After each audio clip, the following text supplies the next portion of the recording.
She was too old for every man until a broken single dad said, "You're perfect for me."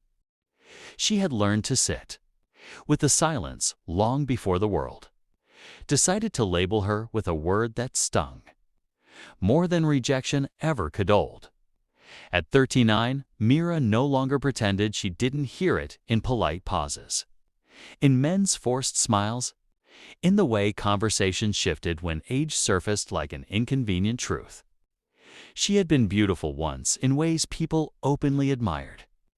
But now her beauty was quieter, deeper, the kind that required patience to see.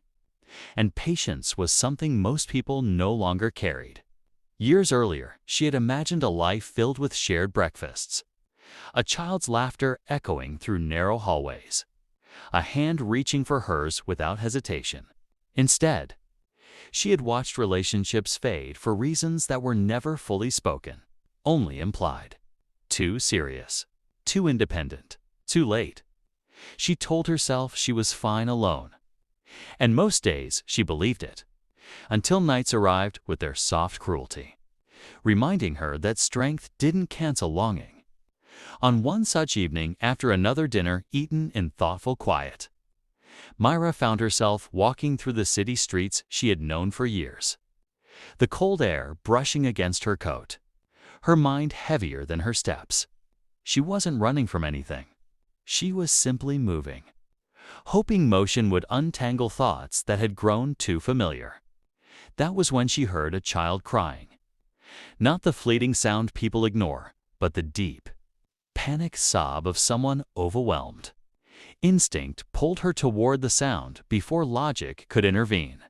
Near a small grocery store, she saw a man crouched beside a little boy, his face tight with worry, his hands trembling as he tried to calm the child who clung to him like the world might disappear if he let go. The boy's cheeks were red, his breaths uneven, and the man looked like someone who hadn't slept properly in years. Mira didn't think about how she might look or whether she would be welcome. She knelt beside them and spoke softly, not to instruct, not to interfere, but to reassure. Her voice carried a steadiness she had earned through loss and endurance. And slowly, the boy's sobs softened, his small fingers loosening their grip. The man looked up at her then, surprise flickering across his tired eyes, followed by something gentler, something like relief. He thanked her awkwardly, as if unused to accepting help, and explained that his son, Leo, had panic attacks since his mother passed away 2 years earlier.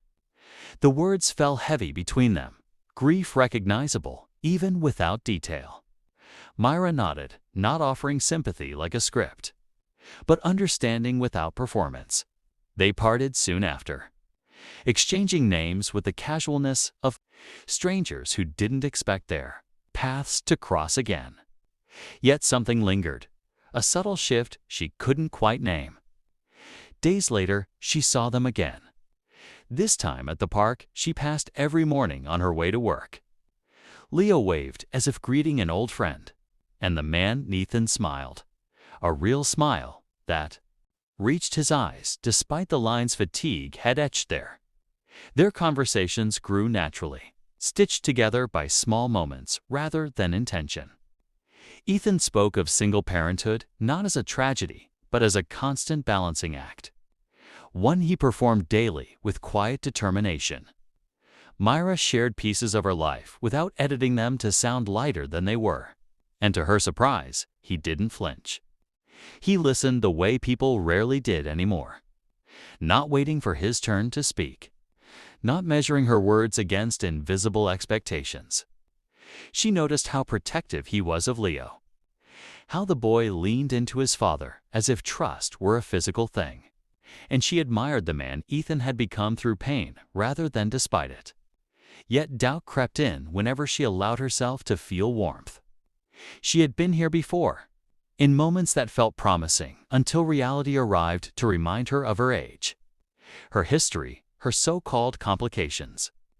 When Ethan invited her for coffee one afternoon, her first instinct was to decline, not out of disinterest, But fear of familiarity, the pattern of hope followed by polite withdrawal. Still, something in his eyes that day, honest and unguarded, made her say yes. Over coffee, conversation flowed effortlessly, weaving laughter with vulnerability. The kind of exchange that left no room for performance. Ethan spoke of his failed marriage, not with bitterness, but clarity, owning his mistakes without drowning in them. Mira spoke of love that never fully bloomed, of being told repeatedly that timing was everything while watching time slip through her fingers. She waited for the moment his expression would change, the subtle shift that signaled retreat, but it never came. Instead, he leaned forward and said quietly that life didn't end at an age number, that some people simply arrived at the right place later because they had to become who they were first. The words unsettled her, not because they were unkind, but because they challenged a belief she had carried for years. When they stood to leave, a hush settled between them, heavy with unspoken possibility. Mira almost stepped back into old habits, into the safe distance she had mastered, but then Leo ran up to her, slipping his small hand into hers as if it belonged there. In that simple gesture, something cracked open inside her. She realized that maybe being labeled too old had nothing to do with time and everything to do with meeting people who refused to see beyond it. As she walked home that evening, the city felt different. Not magically transformed, but softer, as if it had made room for a story she hadn't known she was still allowed to live. Myra tried to convince herself that what she was feeling would fade once reality pressed in. But the days unfolded differently. Ethan became part of her life in ways that felt steady rather than sudden shared walks. Quiet conversations, moments where silence felt safe instead of empty. Still, her old fears stayed close. Years of being told she was too late, too old. Too much had trained her to expect withdrawal the moment things grew real. Ethan didn't rush her or question her hesitations. One evening, he invited her to dinner, explaining simply that Leo wanted to cook for her. She almost said no, fear rising like a reflex. But something inside her chose courage over habit. His home was simple, filled with signs of effort rather than perfection. Leo proudly served the meal, watching her closely, and when she praised it, his happiness was immediate and sincere. Ethan observed them quietly, as if witnessing a scene he hadn't dared to imagine. Later, after Leo fell asleep, the weight of unspoken truths filled the room. Myra admitted how often she had been made to feel like an exception. No one wanted to risk choosing. How happiness felt dangerous because it had always been temporary. Ethan listened, then told her calmly that he wasn't searching for an ideal future approved by others. He said he had already lost once and learned that love didn't come with guarantees, only choices. He looked at her and said she wasn't too old for him, not too late, not something he had to. Just if she was exactly right for the life he was living now. Those words didn't erase her fear, but they softened it. Outside voices tested them, subtle comments from friends. Quiet judgments about practicality and age crept into Myra's thoughts. She pulled back slightly, afraid of being the reason Ethan's life became harder. Instead of anger, he met her hesitation with honesty. On a quiet walk one night, he admitted his own fears of failing his son, of loving again after loss, of not being strong enough. Mira realized then that strength wasn't the absence of fear, but the willingness to stay despite it. She told him about the years she spent shrinking herself to be easier to choose, about how loneliness had taught her independence but not peace. Ethan stopped, looked at her, and told her Leo trusted her instinctively, that watching her with his son felt like watching something heal. Time did the rest. At a school event weeks later, Leo searched the crowd nervously until he saw Mira, and his relief was instant. That small moment settled something deep inside her. Later, as evening settled and snow drifted softly around them, Ethan took her hands and told her he didn't see her age when he looked at her.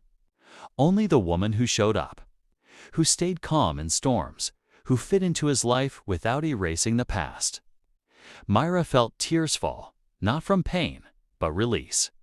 For the first time, she didn't feel like she was asking to be chosen. She felt chosen without conditions. Standing there, surrounded by ordinary life, she understood that being too old had never been the truth. It had only been a story told by people afraid of depth. In choosing each other, not perfectly, not fearlessly, but honestly, she and Ethan found something lasting. Love hadn't arrived late to punish them. It had arrived when they were finally ready to recognize it.